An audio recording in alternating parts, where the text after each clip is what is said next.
Hello! Welcome to SEN by Marin YouTube. On this platform, I share my authentic alignment journey. And today I want to have a conversation with you about letting go. When we are on this authentic alignment journey, there are times when we realize that something no longer suits us, or that something else is better suited, is more aligned with our authentic truth. So I'm wearing this Michigan t-shirt on purpose because this is kind of what prompted this whole reflection in the first place. In January, I cleaned out a lot of my clothes and I came across this shirt and my initial instinct was to hold on to it. And then I paused because I thought, why? Why do I want to hold on to this Michigan t-shirt? I never went to the University of Michigan and I was never in medical school. I realized that to me, this t-shirt was something that I held on to that was an external variation of success. This t-shirt to me represented a possible trajectory for my life that would have been externally validated, that would have been supported by other people and context and society around me as success, as a good life. I never really fell into that trap, so to say, of success because I was following my own journey. Yet, there was some part of me that gripped onto Michigan Medical, that gripped onto there is some other version of success, or there is a version of success I must somewhat abide to in order to be accepted or in order to be good. And so as I looked at this shirt, that is what prompted my whole reflection on letting go and how challenging letting go can be. So as I go through some of my own story today about letting go, about this process, I want you to think of something in your life right now that you are holding on to, that you either believe in, you are choosing to believe in, you are choosing to pursue, you are choosing to act in alignment with, even though it is not your authentic alignment. And maybe this is just a little whisper of something that you feel like isn't quite on. Maybe this is something you really know that is not your authentic alignment. Or maybe there is something else calling you that would require you to let go of something that doesn't necessarily feel out of alignment, but you know something else feels far more in alignment, and by saying yes to that, you have to say no to this other thing. So come up with something right now, just so you can relate to what I'm saying on a little deeper level here, so that you can really internalize and start to contemplate these things that I bring up for myself on my journey, but I anticipate you will resonate with, or at least it will strike some thought for you to reflect on your own letting go journey. So today I have 5 things I would like to remind myself of right now and in the future as I continuously let go of things in my life that no longer serve me or that are not totally in alignment with my authentic truth, my authentic desires and passion and dreams and beliefs. The first is pretty simple but really significant for me, and this first reminder is that it is okay to let go. You, I, we all have full permission to let go, to quit anything. Anything. It doesn't matter if you were in the job for 1 week or 5 years. It is okay to leave. And if you don't believe that is true, talk to some friends, journal it out, call a coach. I guarantee there are other options, including the one to quit. A second reminder for myself that you may also find useful is that things do not have to be broken or do not have to be completely destroyed or completely bad before we leave them. I tend to really ride out my context or my decision until it is at that point where I need to leave, where I need to let go. And I think it's important to remember that we don't have to get to that point. If we have a gut feeling, if we have something that's calling us or something that is calling us away from something else, you can follow that without having a huge list of reasons why. I think of this kind of as a puzzle. When you place the last piece in a puzzle, that doesn't mean the puzzle is broken or like done for. It just means you completed the picture and it's beautiful and it's time to move on to your next puzzle or to your next activity. It doesn't mean that something went really wrong or that you had to feel really stressed or some big culmination had to happen at the end. It's just, yeah, that was good. I gave to the relationship or to the context what I needed to give. I received what I needed to receive. It feels whole. And I can move on. I can let go. The third reminder I offer you and myself today is that change is hard. So when you let go of something, it means that you are beginning anew of something else, or just that you are shifting out of something that was known and will no longer be.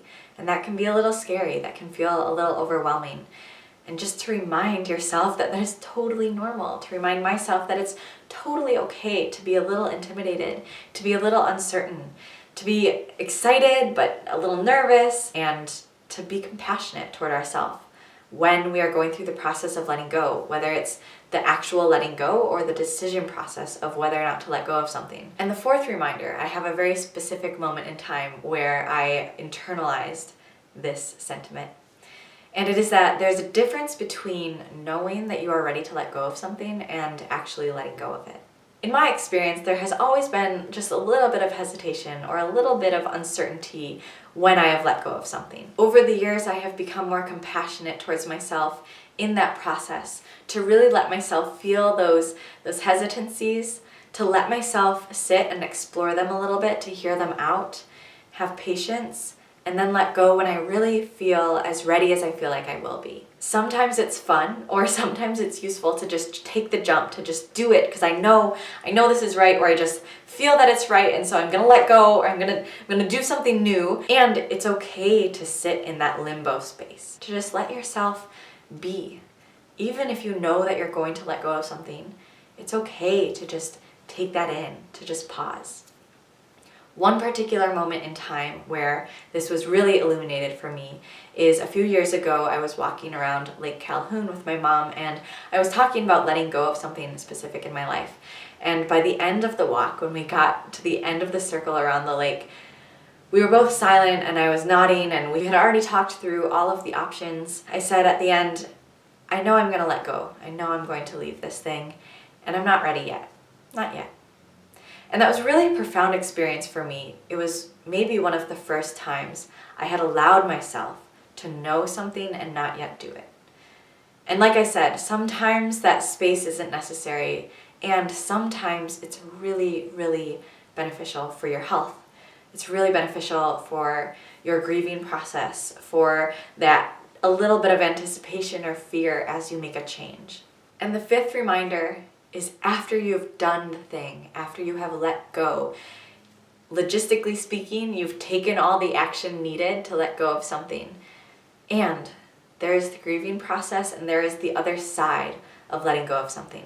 I was reminded of this just this past weekend. I was sitting in a restaurant and I was looking out to the plaza, and I felt an overwhelming sense of nostalgia. And to be honest, it caught me off guard a little bit. It caught me off guard because the thing that I had let go of that was causing this nostalgia in the first place had been so far removed. I felt like it was so far in my past, yet that feeling of grief and that feeling of what it truly means to let go of something still sat so strongly with me as I ate dinner. I at first felt pretty frustrated, to be honest, that I was feeling anything at all. Like I said, that letting go had happened so many years ago, and I was surprised. I was surprised that I felt anything at all. And then I felt deep compassion for myself and for anyone else who may be letting go of something, who may be grieving something after the actual doing, because the contemplation and the decision is hard enough in itself sometimes that it would be refreshing for that to be the end of the whole process. And oftentimes it's not. Oftentimes that continues on with us in some sense. So not only is it letting go, not only is it making the choice to pick something else or to move on or to leave something behind, but it is what comes after that as well. It is experiencing new things and having reminders about what once was and will never be or isn't currently. And I wonder, as I reflect right now, if maybe that's the hardest part. There's no longer something to contemplate. There's no decision in front of you, in front of me. It just is. It just is the outcome of what happens after you let go of something. In reference to the yes and model, I think what is really important for this final part of the process is to trust that you did what you needed to do, to trust your intuition, to trust what is coming, and also to just be compassionate toward the part of you that thought something else, the part of you that maybe it was that hesitation piece, or maybe it was the part of you that understood a different pathway that you didn't choose, but you saw as an option at one time.